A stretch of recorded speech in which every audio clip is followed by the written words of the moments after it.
명작만 소개하는 웹짜랄입니다. 저번 영상 조회수를 보니 1회더라고요. 저 혼자 30번 정도 돌려봤는데 우선 봐주신 한 분 정말 감사합니다. 그래서 이번에는 저번처럼 헛짓거리하지 않고 진짜 기절할 정도의 사이다인 웹툰 3편 리뷰해보도록 하겠습니다. 천재적인 두뇌를 통해 자신보다 강한 상대를 이길 수 있을까요? 주인공 연시은은 가녀린 얼굴과 왜소한 체격을 가진 학생입니다. 이에 반해 특별한 능력이 있는데 그것은 바로 천재적인 두뇌를 가지고 사람의 심리를 파악하여 싸움에 이용하는 능력입니다. 이 능력을 가진 연시은은 자신을 괴롭히려는 같은 반장 최효민을 때려 눕히게 되고 그 과정에서 점점 일진 무리들과 엮이게 됩니다. 과연 연시은은 어떤 친구들과 학교 생활을 무사히 마칠 수 있을까요? 약학 영웅은 크게 사이다, 지능형 먼치킨, 학교 싸움물을 좋아하시는 분들에게 강력하게 추천드립니다. 먼저 사이다입니다. 보통 웹툰의 경우 적들을 그냥 때려 눕히거나 별다른 장면 없이 콰직하고 넘어가는 경우가 많은데 이 작품은 그러지 않습니다. 주인공은 자신을 괴롭히거나 적의를 품은 자들에게 자비가 없습니다. 다시는 기어오르지 못하게 짓밟아주는 주인공의 모습에서 이를 보는 독자들은 카타르시스를 느낄 수 있을 겁니다.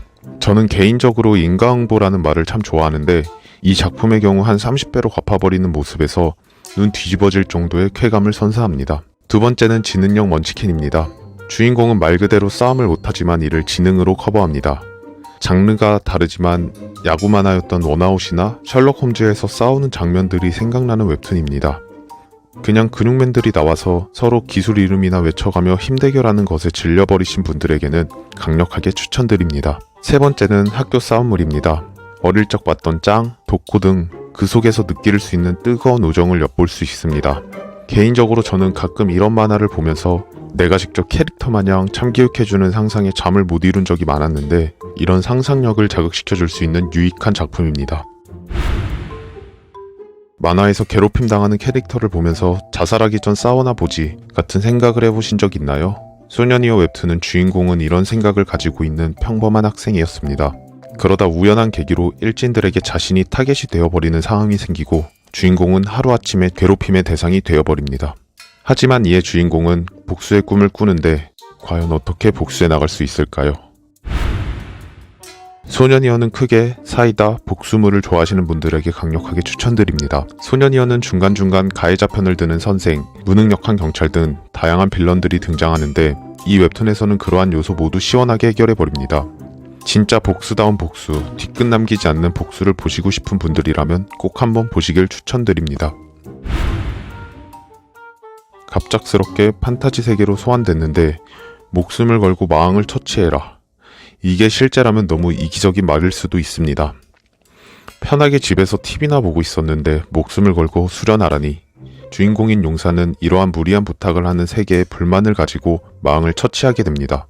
하지만 그 과정에서 이기적인 동료들을 죽이게 되는데 이를 탐탁지 않게 여긴 세계는 주인공에게 낮은 인성 점수를 부과합니다. 이에 용사는 다시 1일차로 돌아가게 되고 뒤틀어질 대로 뒤틀어진 용사는 과연 어떻게 다시 마왕을 무찌르고 현세로 돌아갈 수 있을까요? FF급 관심 용사는 크게 사이다, 회기, 먼치킨물을 좋아하시는 분들에게 강력하게 추천드립니다. 저 같은 경우 웹툰을 보다가 가끔 착하지만 위선적인 캐릭터들이 나오는 걸 굉장히 싫어하는데 이 웹툰에서는 이런 간지러운 곳을 시원하게 긁어줍니다. 얼마 전 네이버 웹툰에서 랜덤 채팅 그녀를 보면서 마치 웹툰 캐릭터 빙의한 것 마냥 열분하던 독자분들이 있었는데 그런 분들이 보시면 마음의 평온을 찾을 만한 작품입니다.